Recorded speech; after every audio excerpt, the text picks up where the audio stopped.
Welcome to the Deep Dive. We dig through a mountain of sources to pull out the absolute best insights for you. Yep, distilling it all down. And today, we've got quite a mission. We're looking at Sofia Coppola, a filmmaker whose whole story seems built on, well, a paradox. It really is. Yeah. How do you go from being, frankly, slammed for nepotism, some really public criticism, Yeah, incredibly public. to then becoming this really acclaimed, very distinct directorial voice? It's fascinating. It really is.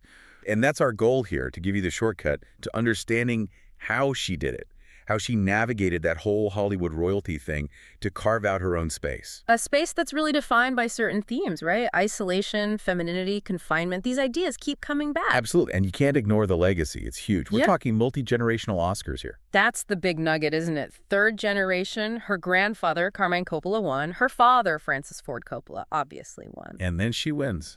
That's history right there. And not just family history. She's genuinely a trailblazer for women in film. Definitely. She was only the third woman ever nominated for Best Director at the Oscars. After Lena Wertmüller and Jane Campion, that's some serious company. And the second woman to win Best Director at Cannes. That's a huge deal. Huge.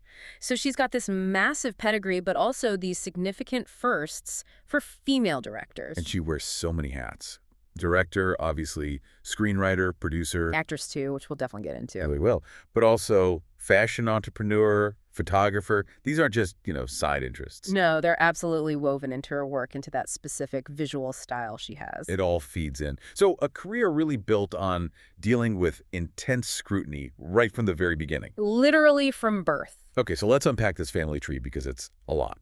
Born May 14, 1971 in New York. Yep, youngest child of Eleanor Neal, the documentarian, and Francis Ford Coppola. The shadow of Francis is huge, obviously, but it's bigger than just him. Oh, way bigger. The whole family is incredibly creative, almost overwhelmingly so. Her brother's Roman Coppola, also a director. Talia Shire. Cousin Nicolas Cage, who has had his own share of intense scrutiny, right? For sure. And cousin Jason Schwartzman, who she ends up casting quite a bit. Right. So she grew up in this, creative ecosystem, mostly on the family farm, Rutherford, California. And it's interesting, film wasn't her first passion. No, not at all. She was into all sorts of things, music, photography, design, but especially fashion. And this fashion interest is key, you think? It explains a lot about her later films. I think absolutely. It wasn't just a passing thing. She interned with Chanel when she was only 15. Wow, 15. Yeah. And studied painting for a bit at CalArts in the early 90s. Then, crucially, she starts a clothing line after leaving college. Right, milk-fed. Milk-fed. Still going, sold only in Japan now. But that focus, that deep interest in clothes, texture, color, it's been there for years. It's not an accident that her films look the way they do. That makes sense. That careful aesthetic eye was developed early. Exactly. But before she was known for her eye, the world knew her as an actor. And this is where, the difficult part starts. Her acting career, roughly 72 to 99. And it was just dogged by cries of nepotism. Constantly. I mean, her very first appearance was as the baby, Michael Francis Rizzi, in the baptism scene in The Godfather. Uncredited, but still. Talk about being born into it. Literally. And she popped up in the background of, 8 of her dad's films? But she did try to step outside that shadow, didn't she? With a stage name? Yeah, briefly. She used the name Domino for a part in Tim Burton's short Frankenweenie back in '84. Domino. Why Domino? Apparently, she just thought it sounded glamorous. And, it wasn't Coppola. An early attempt to carve out her own identity. But the family connection, the Coppola name, it pulled her back in. Pulled her right back into the fire, really. Which leads us to the big one. Mary Corleone in The Godfather Part III, 1990. Okay, let's really dig into this because it feels so formative for everything that came later. It absolutely was. So the story goes, Winona Ryder drops out right before filming. Nervous exhaustion, apparently. And Sofia gets cast, super last minute. Days before shooting, reportedly.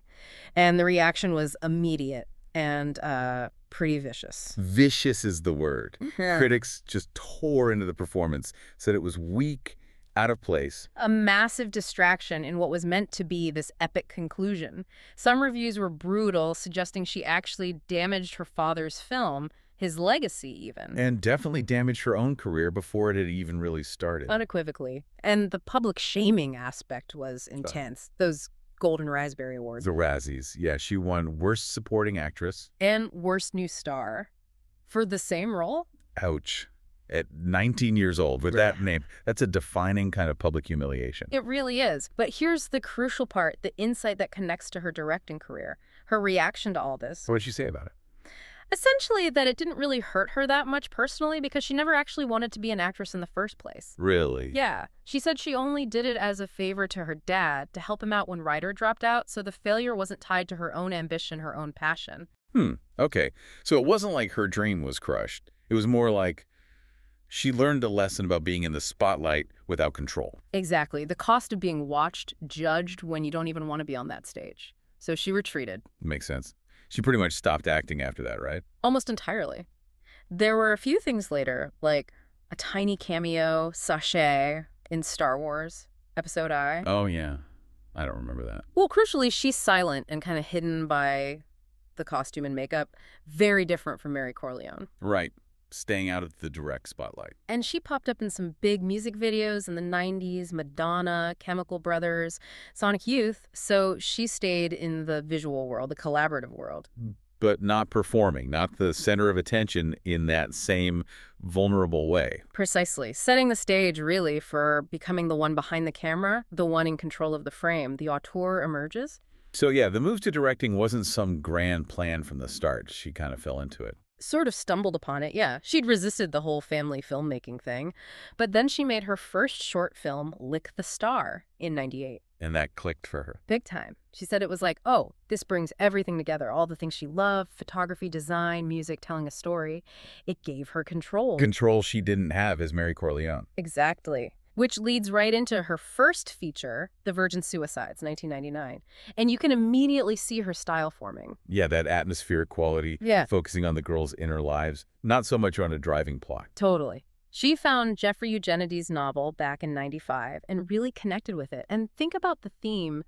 These 5 sisters trapped in their suburban house. Isolated, watched by everyone. Right. Watched by the neighborhood boys who see them as these mysterious objects. It's a direct echo of her Godfather experience, isn't it? Trapped by circumstance, scrutinized. Wow. Yeah. The parallels are strong. She felt Eugenides really captured that teenage feeling, that sort of lazing around, the boredom and ennui, which wasn't often shown realistically. And there was a personal connection too, right? About loss. Yeah, she mentioned later that the theme of loss resonated because of her older brother, Giancarlo, who died in a boating accident in '86. She felt she was processing some of that grief through the film, maybe without fully realizing it at the time. So the film comes out, premieres at Sundance. Gets really good reviews. It's her first time working with Kirsten Dunst, which becomes a key collaboration. And critically, it establishes her as a director separate from the Coppola legacy. She actually credits the film's premiere at Cannes specifically as the real launch pad for her career. That acceptance there meant something. Okay, so Virgin Suicides at the arrival, then Lost in Translation in 2003. That's the stratosphere. Oh yeah, commercial hit, critical darling, Oscars. It was huge. It cemented her place. And the way it was made is almost as famous as the film itself. Not a typical big production. Not at all. It was super low budget, shot incredibly fast, just 27 days. 27 days, wow. Tiny crew, very nimble, almost guerrilla-style filmmaking in Tokyo. What do you mean by guerrilla style? Well, Like shooting without permits sometimes, grabbing shots on the street, using the hotel corridors at the Park Hyatt really late at night, like 2 or 3 a.m., to avoid bothering anyone. does that impact the feel of the film, shooting like that? Absolutely. That lack of formal structure, the speed, it feeds into the film's whole vibe, that spontaneous, fleeting, intimate feeling. It helps capture that connection between Bob and Charlotte, like you're just catching these private moments. Yeah, it feels very real, very immediate. A bigger, more structured production might have lost that magic. And then came the awards. Historic stuff. Totally historic. She wins the Oscar for Best Original Screenplay. And boom, there it is, third generation, Coppola Oscar winner. The narrative comes full circle. But it wasn't just the screenplay win. The nominations were huge, too. Massive. Third woman ever nominated for Best Director. Puts her alongside Burt Miller and Campion. Pioneers. And she was nominated for 3 Oscars that night. Yep. Picture, director, and screenplay. Only the second woman ever to get those 3 in one night, after Edith Head, the costume designer. That speaks volumes about her control over the whole project. And the themes just resonated, didn't they? Loneliness, connection, being adrift in this foreign place. Wealth, too, that specific kind of privileged isolation, set against Tokyo, which became almost another character. But that depiction of Tokyo also stirred up some trouble. Controversy seems to follow her work. It does. Despite all the praise, groups like the Asian Media Watch group really pushed back. They argued the film just used Japan as this, exotic and bizarre landscape for the Americans. That the Japanese characters weren't well developed, perpetuating stereotypes. That was the claim. They even lobbied against its Oscar nominations because of it, saying it lacked meaningful Japanese roles. So she had to respond to that, defend the film. Yeah, she did. She insisted she wasn't racist, that she loved Tokyo, and the details she included, like the confusion over R's and L's on call sheets, came from her own experiences there. So based on truth, not stereotypes, in her view. Right. She said something like, if it's based on truth, you can make fun, have a little laugh, but also be respectful. But the fact she had to defend it shows that scrutiny, especially when you're dealing with culture clashes and privileged perspectives. Okay, so after that huge modern success with Lost in Translation, she makes a big jump back in time for Marie Antoinette in 2006. A huge jump. Adapting Antonia Fraser's biography, shooting on location at Versailles. I mean, talk about opulence. It looked incredible, but the style was controversial, especially the music. Oh, definitely provocative. Casting Kirsten Dunst again, her cousin Jason Schwartzman. But yeah, the music was the big talking point, using 70s and 80s new wave and post-punk. Like the Curé, Susie and the Banshees Yeah. in 18th century France. Exactly. That clash is intentional. There's a term critics sometimes use for this film, ironic torsion. Okay, unpack that for us. Ironic torsion. It just means twisting together two contrasting things to create a new meaning or feeling. Here you have the rigid historical setting of the French court. Right, super formal. Twisted together with this modern, angsty, rebellious soundtrack. So Coppola uses 80s new wave to get inside Marie Antoinette's head. It turns her from just a historical figure into like a trapped teenager. So the music shows her inner life, her boredom, her isolation. Precisely. It's a psychological portrait, not a history lesson. Coppola said she saw her as this innocent whose life unfolds like a pampered zoo animal. It's about that feeling of confinement, which resonates across centuries. And the reaction was pretty split, wasn't it? Fiercely split. It got booed at Cannes, but it also got a standing ovation at the same festival, polarizing from the start. But it's found its audience since then. Oh yeah, total cult following now. People Right. really appreciate its visual boldness and that unique perspective. Then she comes back to the present day, sort of, with somewhere in 2010, back to that theme of isolation, but in modern Hollywood. Yep, set and filmed at the Chateau Marmont, that legendary hotel. Okay. It's about this famous actor, kind of empty inside, suddenly having to look after his young daughter. And this one felt pretty personal, right? Based on her own relationship with her father. Loosely, yeah. She acknowledged that connection. It's exploring that emptiness that can come with fame and privilege, a recurring theme for her. And it was really well received critically. It won the Golden Lion at Venice. The top prize. Made her the first American woman to win it. Quentin Tarantino was head of the jury. Right, I remember that. He said it kind of grew on them. Yeah, something like it grew and grew in our hearts and our minds. Suggests it's a subtle film. Takes time to sink in. But does that closeness to her own life, that focus on Hollywood privilege, risk feeling a bit navel-gazing? Or does it give her the authority to critique it? That's the constant tension, isn't it? It's a tightrope she walks. Which brings us neatly to The Bling Ring in 2013. Okay, total shift here. Sharp contemporary satire, based on that true story. Those teenagers in California robbing celebrity homes. Yeah, based on a Vanity Fair article. And Coppola saw them as, what, products of reality TV culture. Exactly. She explicitly said that. And the ultimate irony, filming scenes in Paris Hilton's actual house, one of the victims. Whoa, really?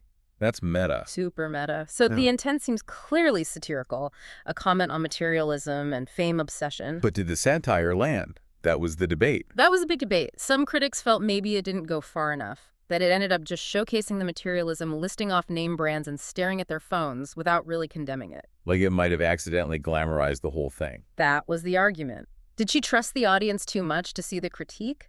Especially when her own visual style is so, well, beautiful and focused on lovely things, does the aesthetic undercut the satire?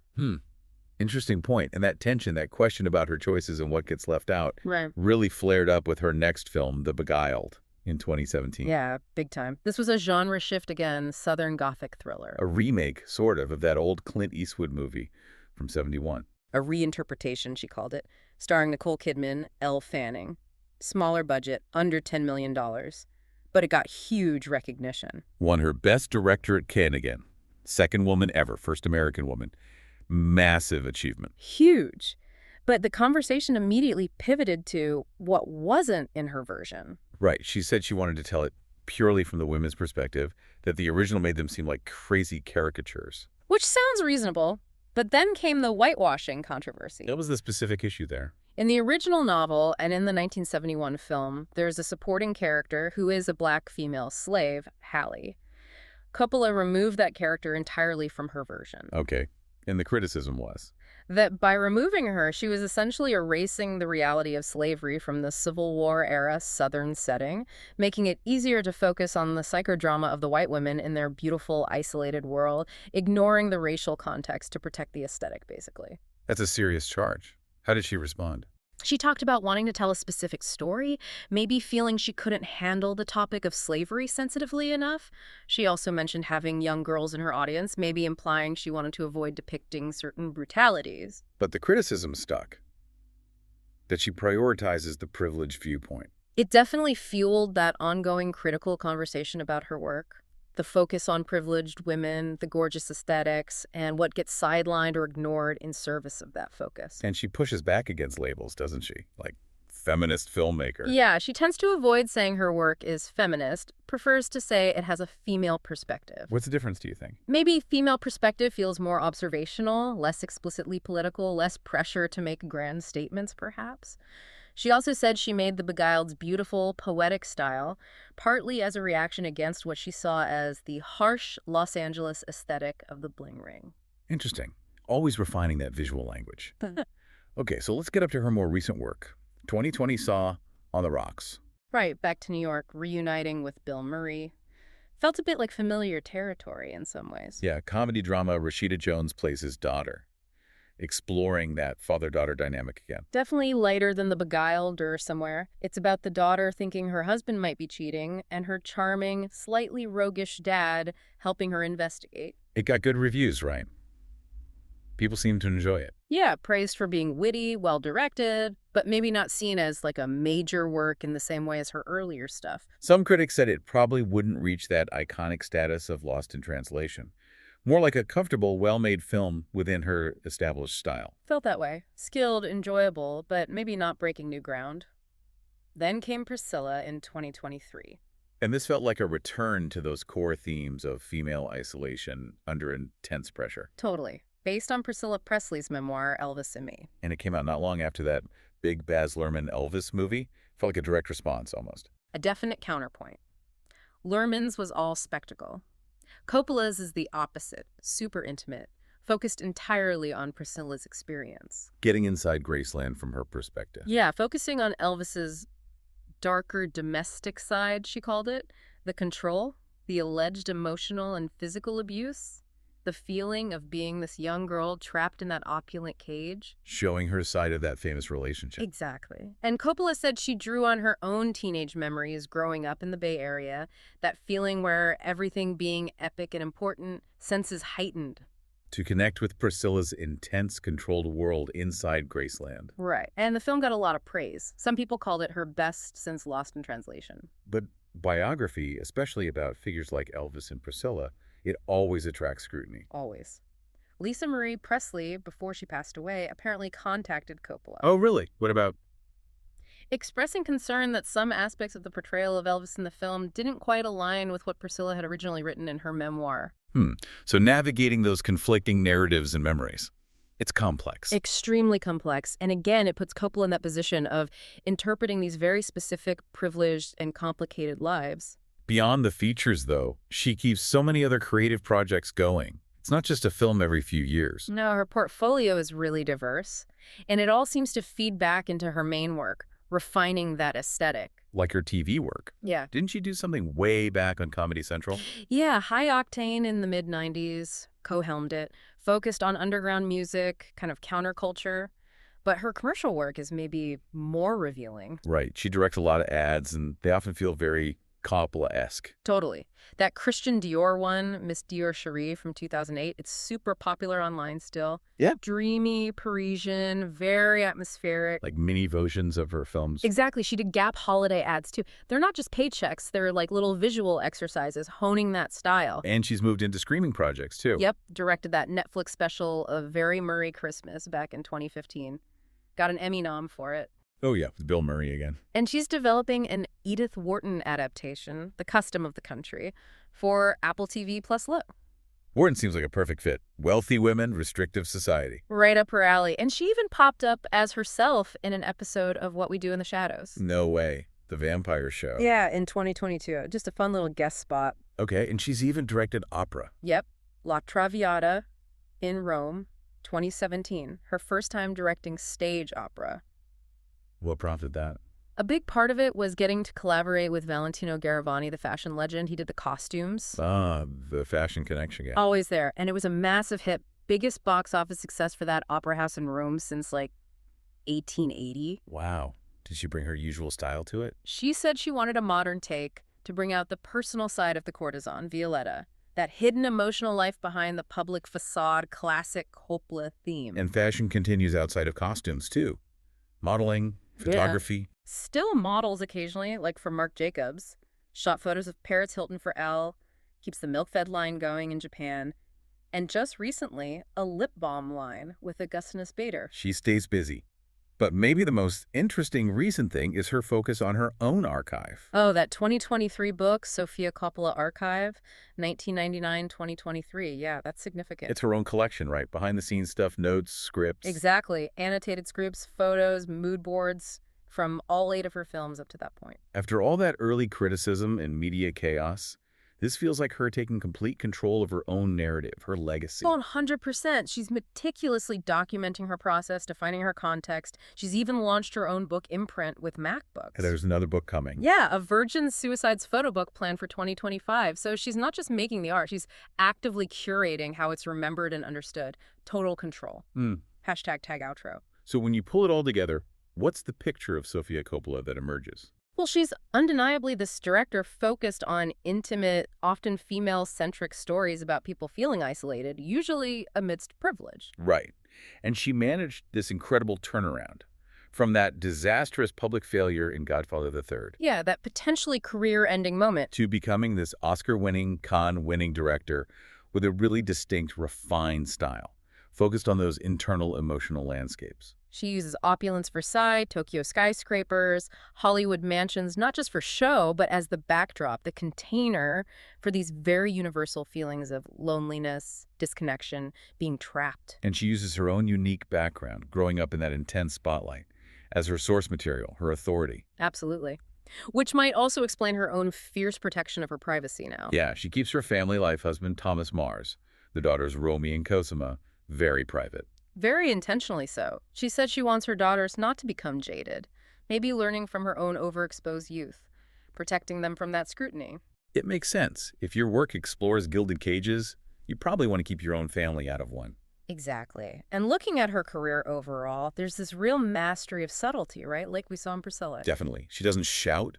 She observes, suggests, coaxes out feelings. Her strength is in capturing that vulnerability, often the vulnerability hidden within beauty or wealth. Which brings us back to that early trauma and maybe a final thought for you, the listener, to mull over. Okay. How did that initial, very public failure as an actress being watched, judged, when she didn't even want to be performing? How did that experience ultimately sharpen her ability, years later, to portray that exact feeling of trapped isolation in her characters? Like, understanding the feeling of being watched unwillingly gave her a unique insight. Maybe. Did the pain of being the object on display enhance her skill at observing other objects on display, all from the safety and control of being behind the camera? She became an expert in the feeling of the cage. And maybe that's the key to her whole artistic approach.